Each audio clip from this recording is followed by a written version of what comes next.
नमस्कार दोस्तों, स्वागत है आपका भोजपुरी नाव में। वीडियो में बात करने वाले हैं आज के टॉप 5 भोजपुरी सॉन्ग्स के बारे में। दोस्तों नंबर 1 पर जिस गाने ने इस लिस्ट में आज अपनी जगह बनाई है वो है दोस्तों नीलम गिरी और अरविंद अकेला स्टारर भोजपुरी वीडियो सॉन्ग जिसका नाम है बिया बिना बिगड़ तारू, जो कि दोस्तों लॉन्च हुआ है वर्ल्ड वाइड रिकॉर्ड्स भोजपुरी के यूट्यूब चैनल से। गाने को गाया है अरविंद अकेला, कल्लू और शिल्पी राज ने। दोस्तों लोकगीत गाना है, काफ़ी दोस्तों तड़कता भड़कता मज़ेदार मसालेदार गाना है, तो इस गाने को वर्ल्ड वाइड रिकॉर्ड्स भोजपुरी के यूट्यूब चैनल पर ज़रूर सुनिएगा। दूसरे नंबर पर दोस्तों ग्लोबल म्यूज़िक जंक्शन से निकला हुआ गुंजन सिंह का गाना, जिसे गुंजन सिंह और खुशबू तिवारी ने अपनी आवाज़ से सजाया है। इस गाने में दोस्तों आपको परफॉर्मेंस दिखने वाला है गुंजन सिंह का, और इस गाने का नाम है तेरे भाई का जीजा हूँ, जो कि अगेन दोस्तों फुल ऑन वीडियो में रिलीज़ हुआ है, तो इस गाने को भी देखना सुनना मिस ना कीजिएगा।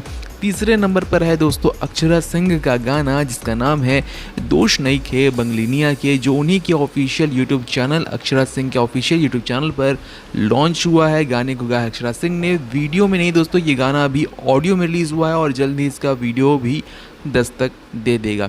चौथे नंबर पर है दोस्तों खेसारी लाल यादव का गाना जिसका नाम है मुलायम करा राजा जी, जो कि दोस्तों रिलीज़ हुआ है एंजल म्यूज़िक के यूट्यूब चैनल पर। काफ़ी हॉट गाना है, तो इस गाने को भी आप सुन सकते हैं। पाँचवें नंबर पर है दोस्तों आदि शक्ति से लॉन्च हुआ अंतरा सिंह प्रियंका का गाना जिसका नाम है बलमा रसीला, जिसमें आपको अंतरा सिंह की आवाज़ और उनका परफॉर्मेंस भी बाकायदा डांस दिखने वाला है। तो यही थे दोस्तों आज के टॉप 5 भोजपुरी सॉन्ग्स। अगर आपने इन गानों को नहीं सुना है, नहीं देखा है, तो जल्दी जाइए इन गानों को देखिए, सुनिए। अगर सुन लिया है तो किसकी परफॉर्मेंस, किसकी गायकी आपको सबसे ज़्यादा राइस आई, कमेंट सेक्शन में लिखना ना भूलें। इस वीडियो को ज़्यादा से ज़्यादा शेयर करें और देखते रहें भोजपुरी नाव।